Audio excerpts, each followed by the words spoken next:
Every person you meet is a mirror showing you your own soul. The love you give, the hate you hide, the wounds you deny, all reflected back to you in human form. The world you see is not a window through which you observe objective reality. It is a mirror reflecting your inner landscape. Every judgment, every opinion, every reaction you have toward life is filtered through the lens of who you are. What you call reality is not the thing itself, but your interpretation of it, shaped by your beliefs, your wounds, your hopes, and your fears. You never truly meet the world as it is, you meet it as you are. When you walk into a room, you don't just see walls and people. You see meaning. You see stories that your mind instantly begins to weave. If someone doesn't smile at you, your heart may interpret it as rejection, even though it might simply be their tiredness. If someone praises another, you might feel unnoticed, not because they intended to ignore you, but because somewhere within you still exists a wound that whispers you're not enough. The outer world, in this way, becomes a projection screen for the unspoken stories inside you. The world mirrors your consciousness back to you in infinite forms. When you are at peace, even chaos appears calm. When you are in turmoil, even stillness feels hostile. Your inner state colors the world with shades of your own emotion. Two people can walk the same street. One sees beauty, another sees decay. The difference is not in the street, but in the eyes that look upon it. You think you are reacting to the world, but in truth, you are interacting with yourself through the world. Every experience you attract, every person you meet, and every emotion that rises within you serves as feedback from the mirror of existence.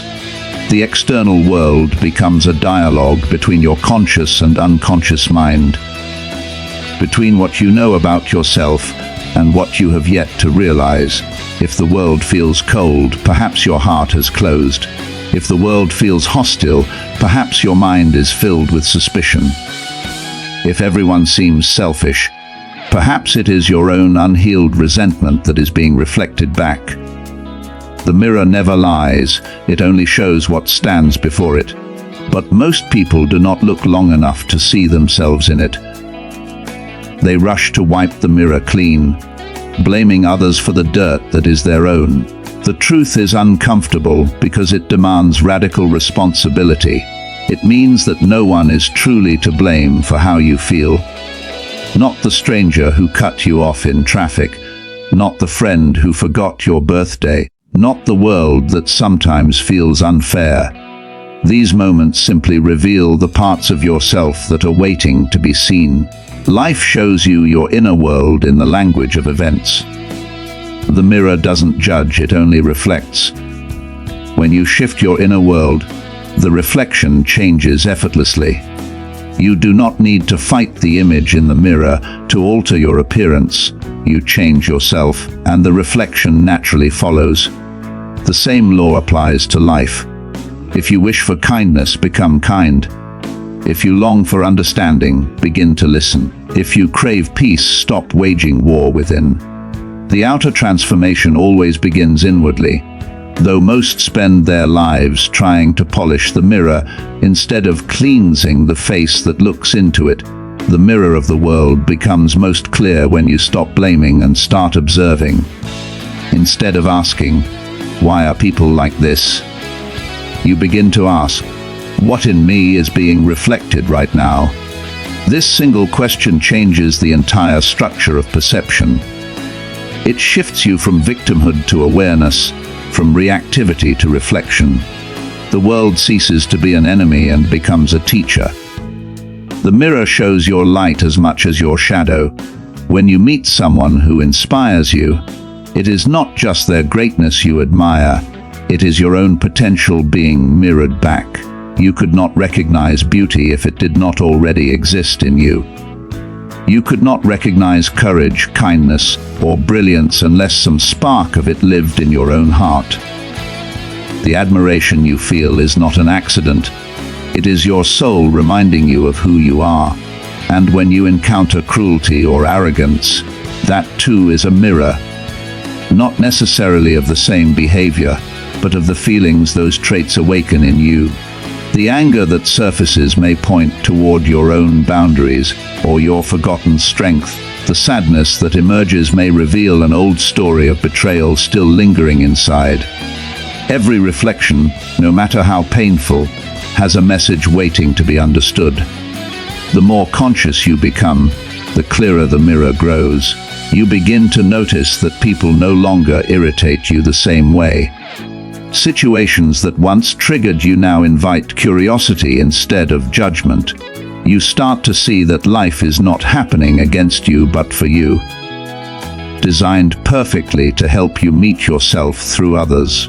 The outer world becomes an endless field of mirrors, each one showing a fragment of your own evolution.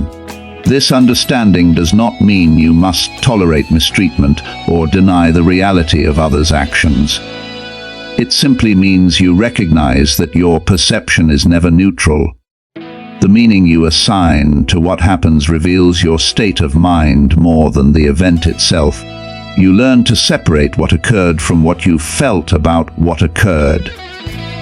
That distinction opens a doorway to freedom. Once you realize the world is a mirror, you stop demanding it to change. You turn inward, not in self-blame, but in curiosity. You begin to ask, what is this moment teaching me about myself? What quality is life trying to awaken within me right now? Each reflection becomes a guidepost leading you closer to authenticity. The mirror does not always show what you want to see, but it always shows what you need to see. The anger, the joy, the jealousy, the peace, all are fragments of the same whole trying to find balance within you.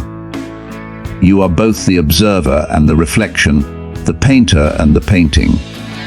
The more you polish the mirror of your awareness, the more clearly you see that there was never a separation between the inner and the outer, between self and world, between you and life itself. Projection is unconscious self-revelation.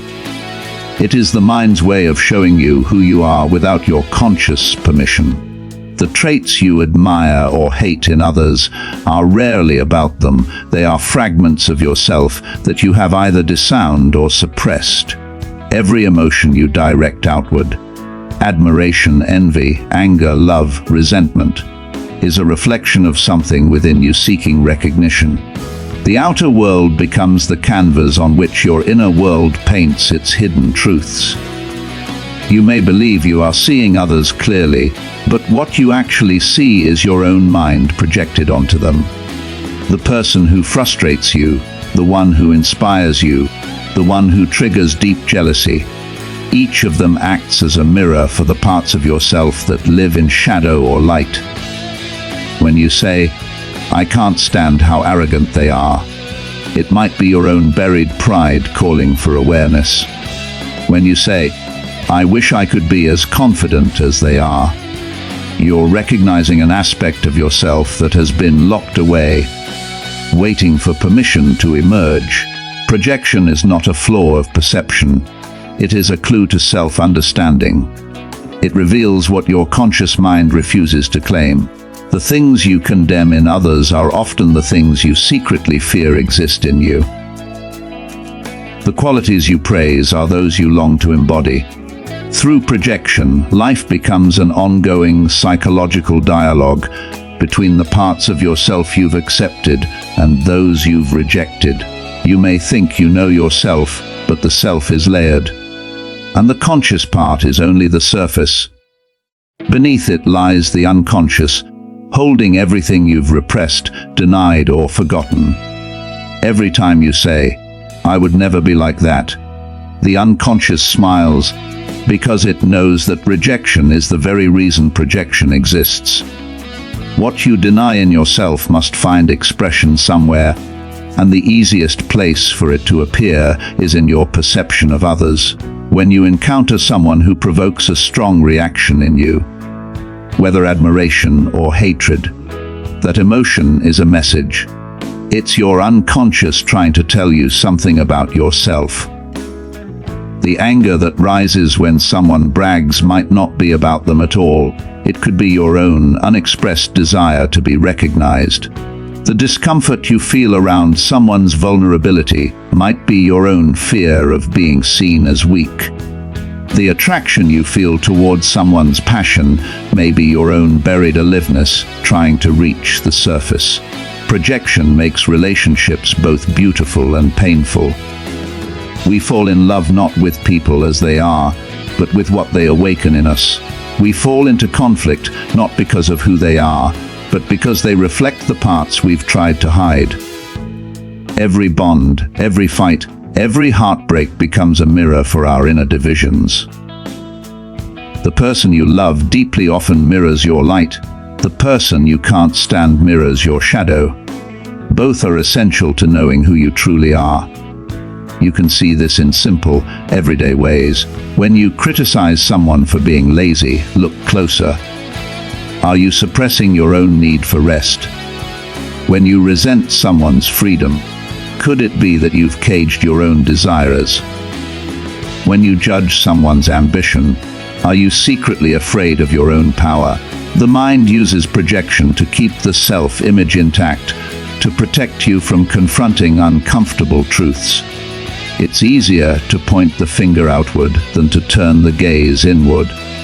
But the real growth begins when you stop believing the stories your mind tells about others and start asking, what is this revealing about me?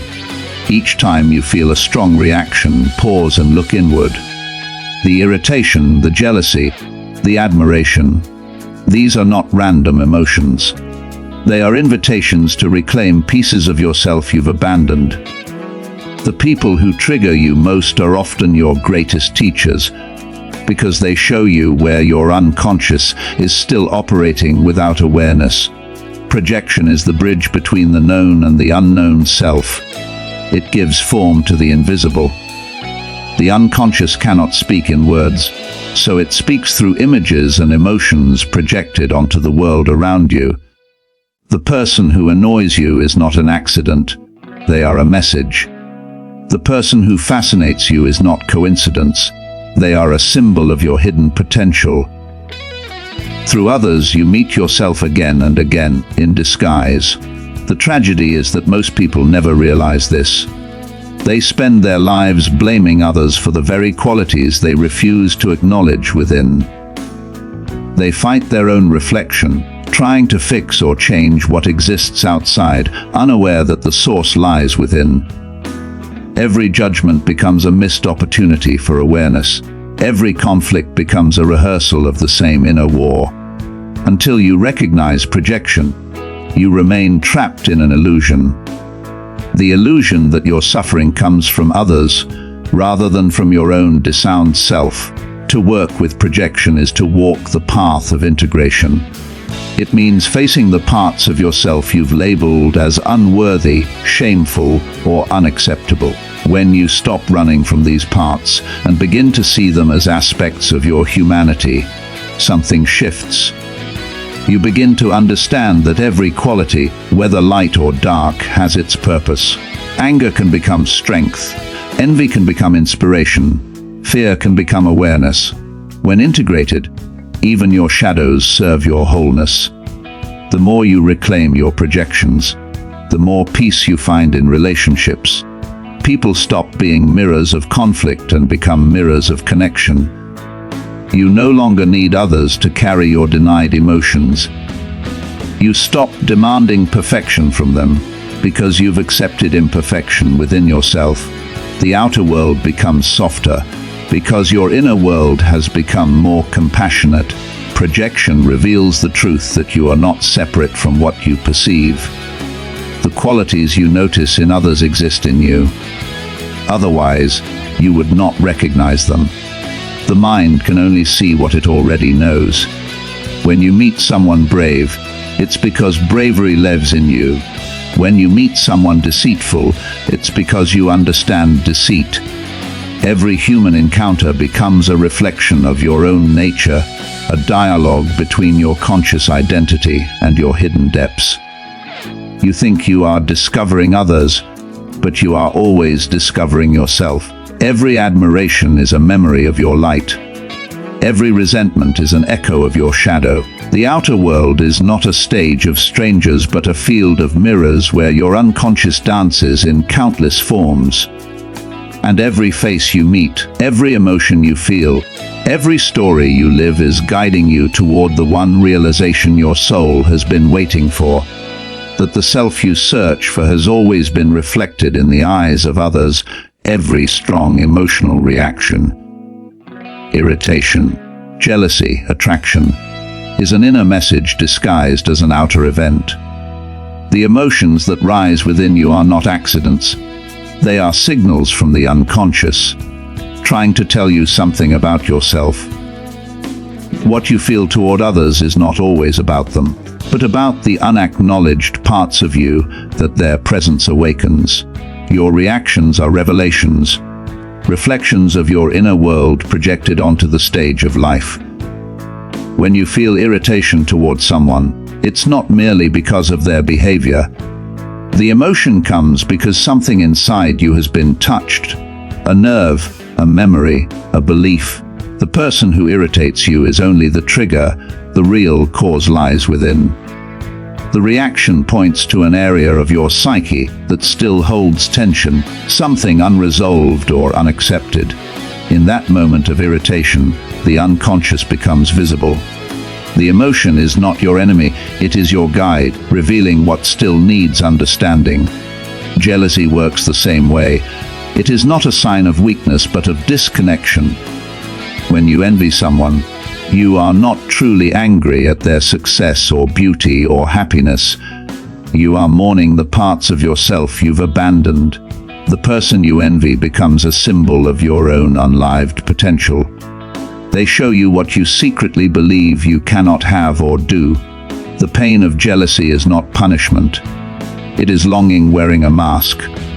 If you look deeper, jealousy can become inspiration, reminding you of what still wants to awaken within you. Attraction, too, is a form of revelation. When you feel drawn to someone, it is not only about physical or emotional chemistry. Attraction reveals qualities in them that your soul recognizes as missing or suppressed in yourself.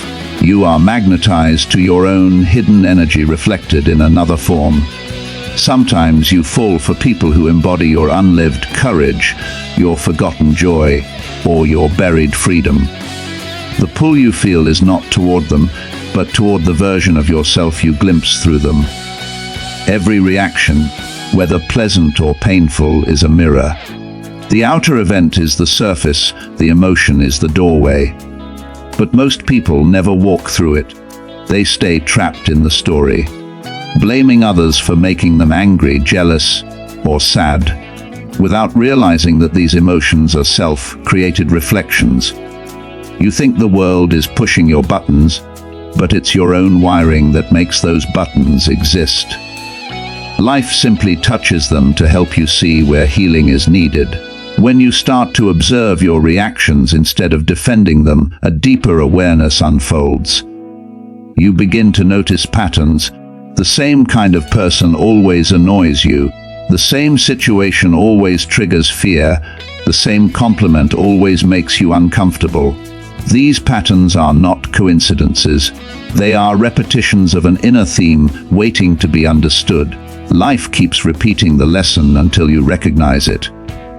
The emotions are not random storms. They are the language of your unconscious mind. Irritation may reveal your need for boundaries or your fear of losing control. Jealousy may reveal your hidden sense of inadequacy or your longing for self-expression. Attraction may reveal your hunger for integration, your desire to become whole by reclaiming what you've projected onto others. The outer world acts as a living feedback system, constantly showing you where your inner work lies. Every emotional charge is a signpost pointing inward. But instead of listening, most people react automatically. They suppress the emotion, justify it, or blame it on someone else. They miss the message because they are too caught in the story. The mind says, "I'm angry because they disrespected me." while the soul whispers, "You're angry because you still carry the wound of not being valued." The mind says, "I'm jealous because they have what I don't," while the soul whispers, "You've forgotten that you have the power to create your own version of that joy." The reaction becomes a teacher, but only if you are willing to learn. To decode your emotions, you must become an observer of your own inner world. Instead of asking, "Why did they make me feel this way?" ask, "What part of me is reacting?" When you do this, you shift from unconscious reaction to conscious reflection. You stop fighting the emotion and start listening to it. The feeling itself becomes the doorway to deeper self-awareness. Emotional reactions are like alarm bells ringing in the psyche. They do not ring to punish you, but to wake you. Every surge of anger, every pang of jealousy, every wave of desire is an opportunity to discover a part of yourself you've ignored. When you suppress emotions, you silence the messages. When you listen, you evolve. The key is not to avoid emotional triggers, but to use them as mirrors of your inner truth. When you start living with this awareness, relationships become your greatest teachers. The people who trigger you most reveal the places where you are not yet free. The ones who calm you reflect your inner peace. Every argument becomes a mirror of your self-dialogue. Every attraction becomes a reminder of what you wish to integrate. Life turns from a battlefield of reactions into a classroom of self-realization. The deeper you go, the more you see that emotions are neither good nor bad. They are energy, information from the soul. Anger can show you where your boundaries are being crossed. Sadness can show you what still needs to be released.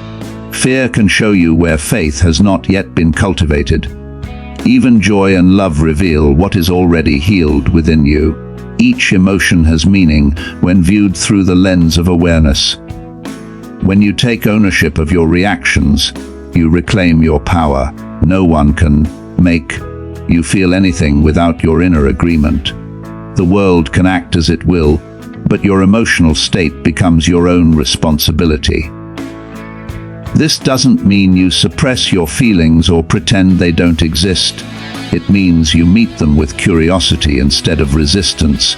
You begin to see that emotions are not interruptions to life. They are life speaking directly to you. Every reaction is an unveiling. The more conscious you become of your inner triggers, the less control they have over you. You begin to respond instead of react. You notice the emotion rising, but instead of being consumed by it, you trace it back to its source. You begin to understand that the situation did not create the feeling, it only awakened it. The emotion was already there, waiting to be seen. And as you grow in awareness, even the most painful emotions start to feel sacred.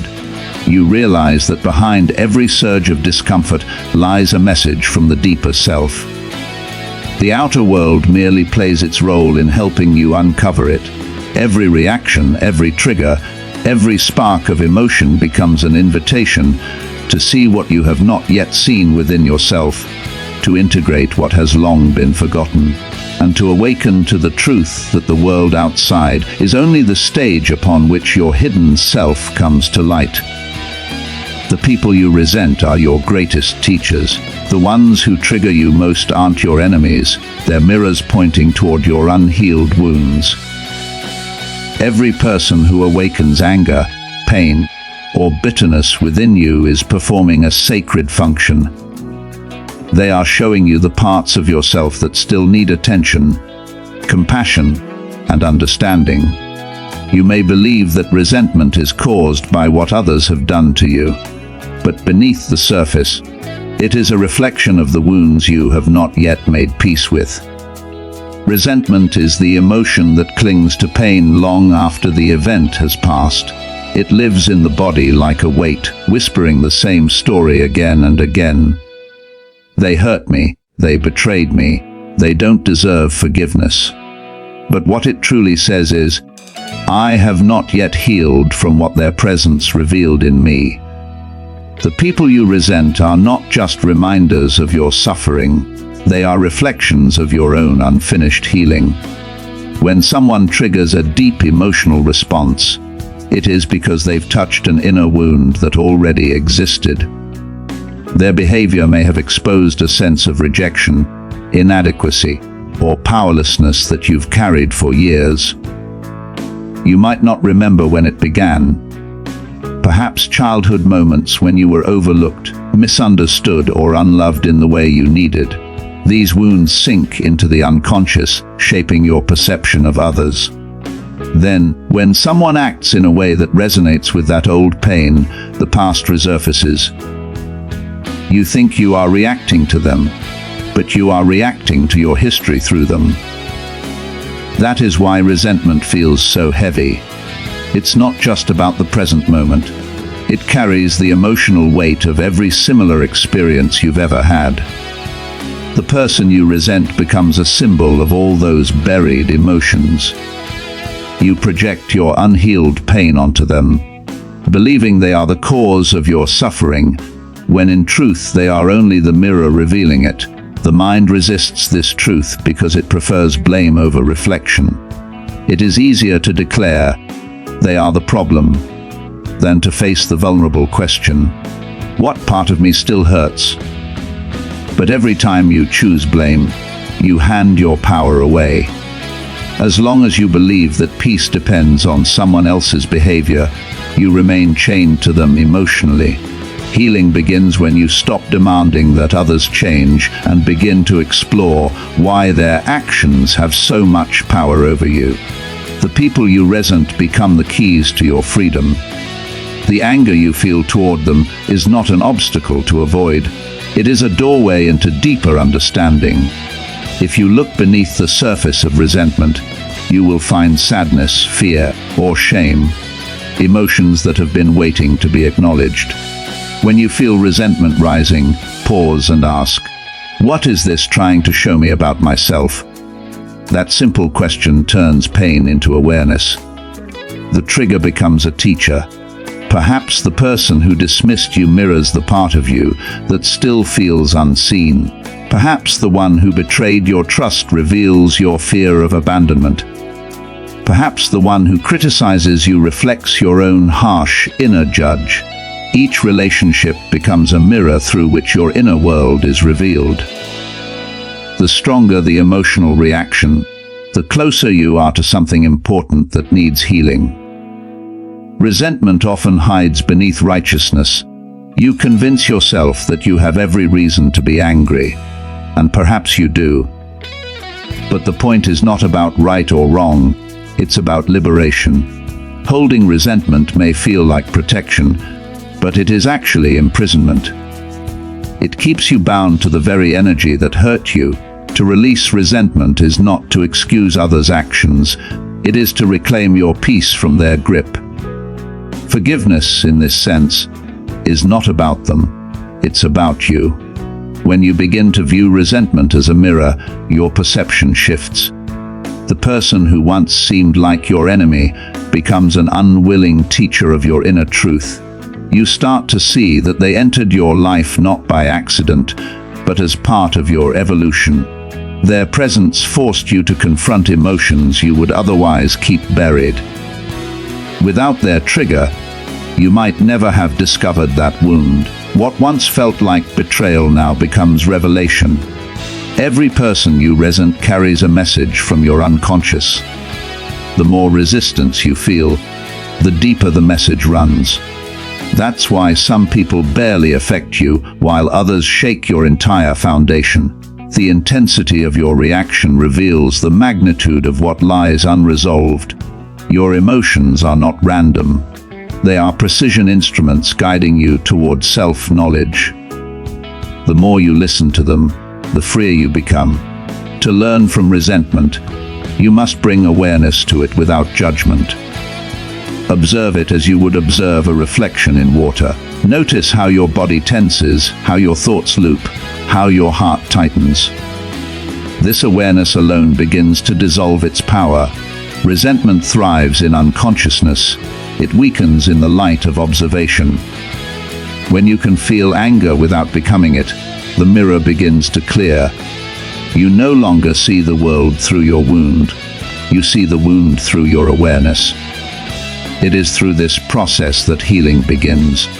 You start to recognize that every person who hurt you also revealed a part of yourself that was still fragile. Their behavior may not have been just or kind, but it served a hidden purpose to show you where your love for yourself was still incomplete. The lesson of resentment is always self-knowledge. The outer conflict points to the inner imbalance. In time, you begin to thank the very people you once cursed. Not because what they did was right, but because they awakened you. They forced you to grow beyond the limits of your old identity. They taught you strength, boundaries, empathy, or detachment.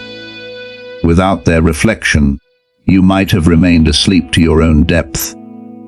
What once felt like pain becomes clarity. What once felt like loss becomes liberation. The truth is that every relationship, no matter how painful, serves the evolution of your consciousness.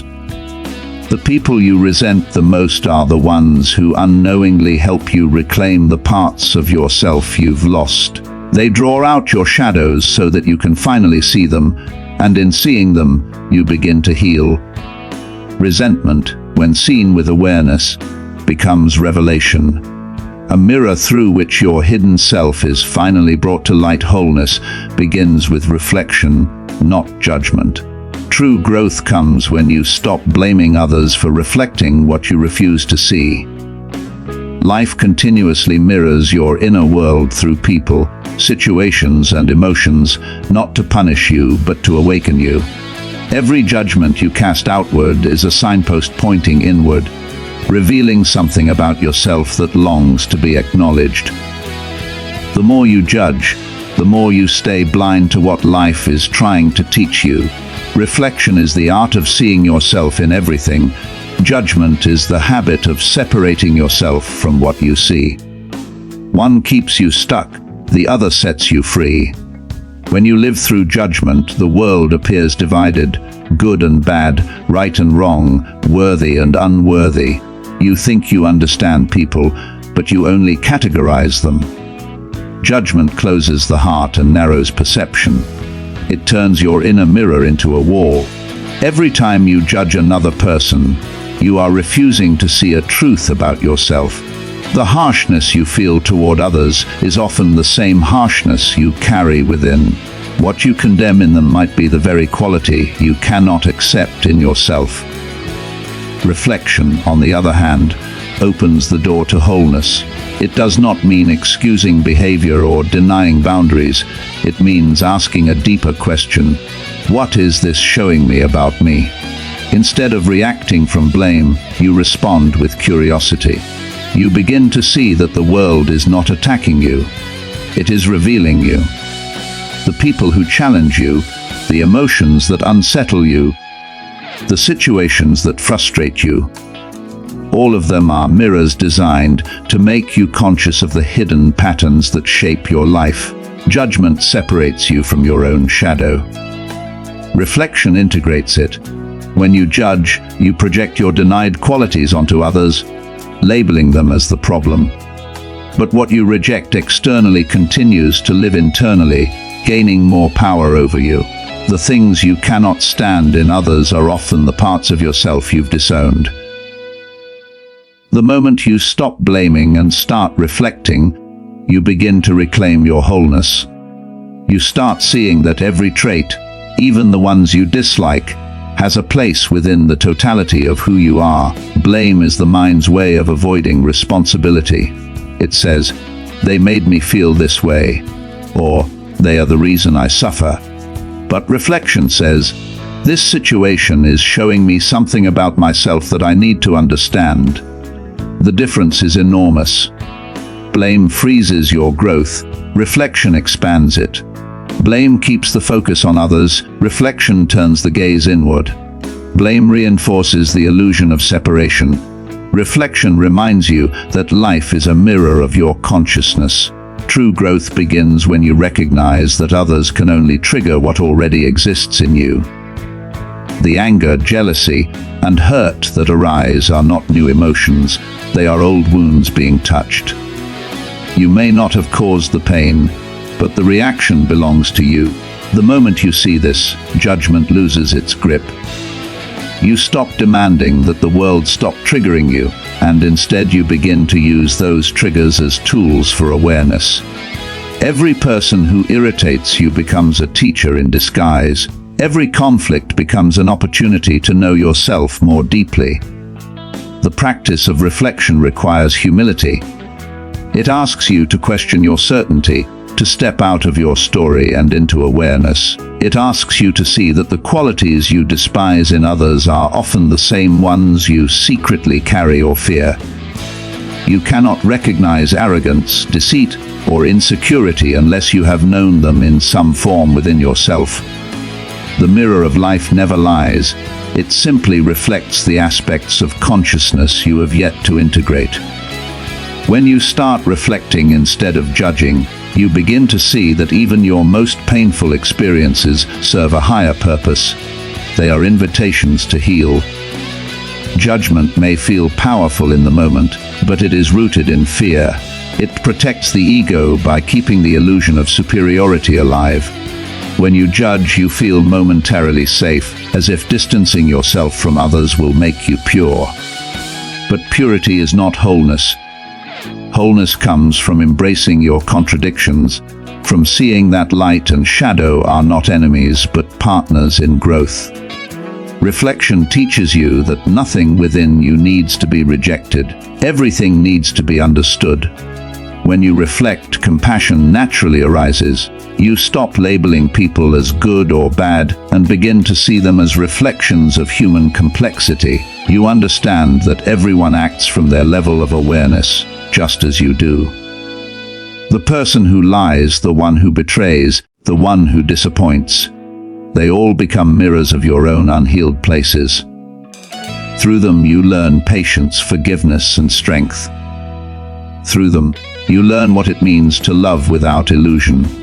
Reflection transforms pain into wisdom because it shifts your focus from blame to meaning. In reflection, even suffering becomes sacred. Every heartbreak, every disappointment, every betrayal carries within it a message. See what still hurts. See what still fears. See what still hides. Judgment wants to protect you from feeling that pain. Reflection invites you to face it and free it. When you reflect on your experiences instead of condemning them, you begin to see patterns that repeat. The same types of people, the same lessons, the same emotions. Life is not punishing you with repetition, it is offering you another chance to awaken. The more you reflect, the more you realize that you've been living in a hall of mirrors. Everyone you meet is reflecting something back. Your love, your fear, your anger, your longing. Every relationship becomes a reflection of your inner state. The person who listens deeply reflects your self-acceptance. The one who ignores you reflects your fear of invisibility. The one who challenges you reflects your need for boundaries. The mirror is never against you. It simply shows you what you need to see to grow. To live in reflection is to live consciously. It means understanding that life does not happen to you. It happens through you. The events, people, and emotions you experience are shaped by your own consciousness. When you change within, the reflection changes without effort. This is not metaphysical poetry. It is psychological truth. The world you see is filtered through the state of your mind. When you judge, you reinforce division. When you reflect, you cultivate unity. Wholeness does not mean becoming perfect, it means becoming real. It means owning every part of yourself. The kind and the cruel, the generous and the selfish, the confident and the afraid. Reflection allows you to see all of it without condemnation. It turns the mirror of life into a tool for awakening. You begin to realize that there is no enemy outside of you. There are only reflections waiting to be understood. And every time you choose reflection over judgment, you move one step closer to remembering that everything you see in others has always been a part of you. Loving others is learning to love yourself. The more you accept your own light and shadow, the less you project, and the more authentic your relationships become. Most people believe love begins with finding the right person, but true love begins with seeing yourself clearly. Until you embrace who you are, fully, honestly, without pretense, you will keep searching for someone else to fill the spaces within you that you have not yet accepted. Every relationship you enter will mirror your relationship with yourself. The parts you love within will be reflected back as warmth and connection, and the parts you reject will return as conflict and pain. Love is not just an emotion, it's a state of awareness. To love another person deeply, you must first face the truth of who you are.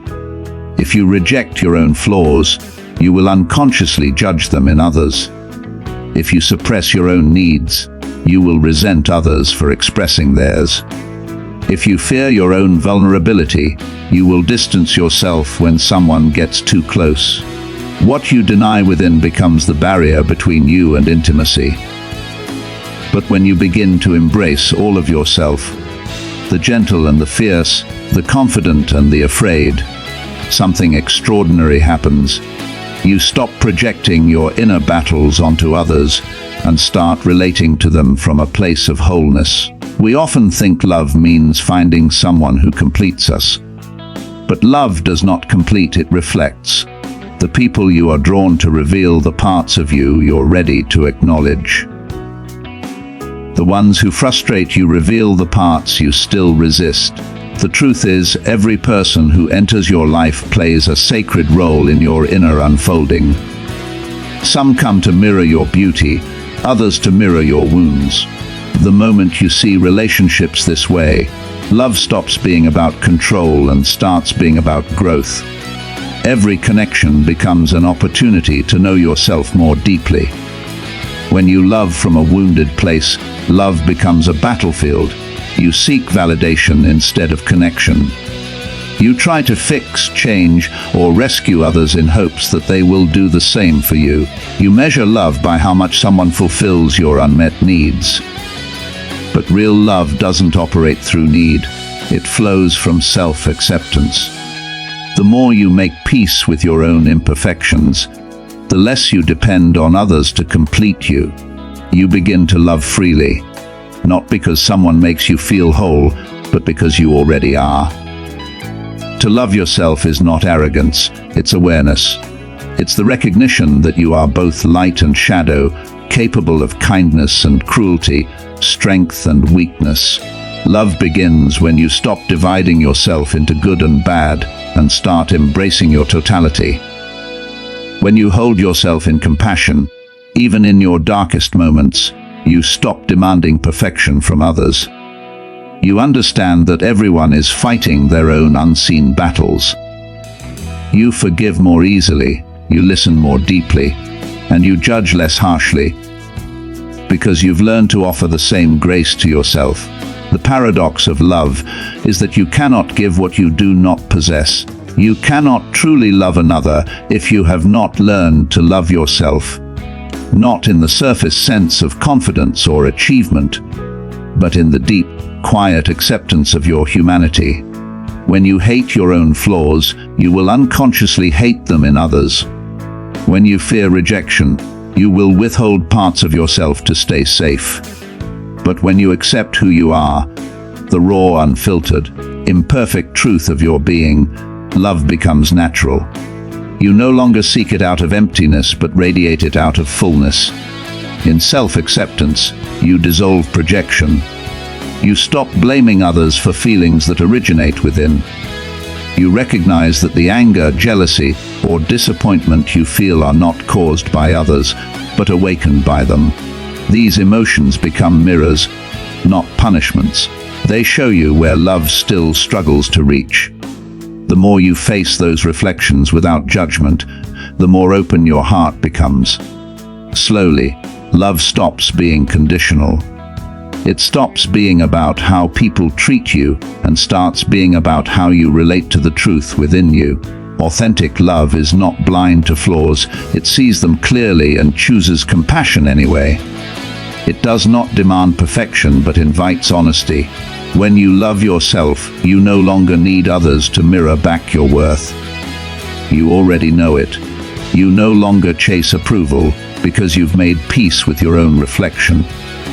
From that place, relationships transform. You stop trying to mold others into your ideal and start loving them for who they are. You begin to see that every person you meet, partner, friend, or stranger, is another chance to practice acceptance. Many people fear self-love because they confuse it with selfishness, but true self-love is the opposite of ego. Ego demands, love allows; ego clings, love frees. Ego wants control, love trusts.